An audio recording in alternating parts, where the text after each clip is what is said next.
Friends, welcome to cinema சம்பவம். இன்றைக்கி நம்ம பார்க்கக்கூடிய படம் வந்து பிரிங் ஹர் பேக்கு.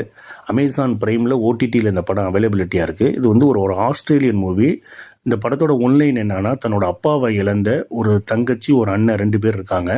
அதில் தங்கச்சி வந்து கண் பார்வை இல்லாதவ. அவங்க 2 பேரும் கவுன்சிலர்கிட்ட கொடுத்து வளர்க்குறதுக்கு ஒப்படைக்கப்படுறாங்க. அந்த கவுன்சிலர் வீட்டுக்கு போன பிறகு அந்த வீட்டில் நடக்கக்கூடிய மர்மமான மாயமான விஷயங்கள் தான் இந்த படத்தோட பேலன்ஸாக போயிட்டுருக்குது.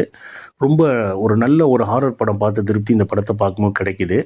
ஏன்னா இதில் வந்து இவங்க வந்து ஒரு நல்ல ஒரு ஹாரர் எலிமெண்ட்டாக ஒரு சின்ன பையனை யூஸ் பண்ணியிருக்கிறாங்க. பொதுவாக எல்லா படத்துலையும் வந்து ஒரு பெரிய ஆளுங்களை தான் வந்து வச்சு படம் எடுப்பாங்க. இதில் வந்து நம்ம எதிர்பார்க்காத மாதிரி ஒரு சின்ன பையன் அவ்வளோ ஹாரர் எலிமெண்ட் பண்ணியிருப்பான்.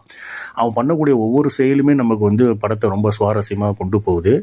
அதே போல் இந்த படத்தில் வந்து சில இடத்துல வந்து அடல்ட்டு சீன் வர மாதிரி இருக்கும். அதனால் அதுக்கு தகுந்த மாதிரி பிளான் பண்ணிவிட்டு பாருங்கள்.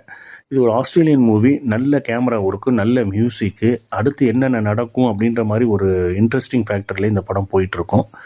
ஒரு கண்டிப்பாக இந்த படத்தை ஓடிடியில் ட்ரை பண்ணி பாருங்கள். மீண்டும் ஒரு வீடியோவில் சந்திக்கிறேன். நன்றி, வணக்கம்.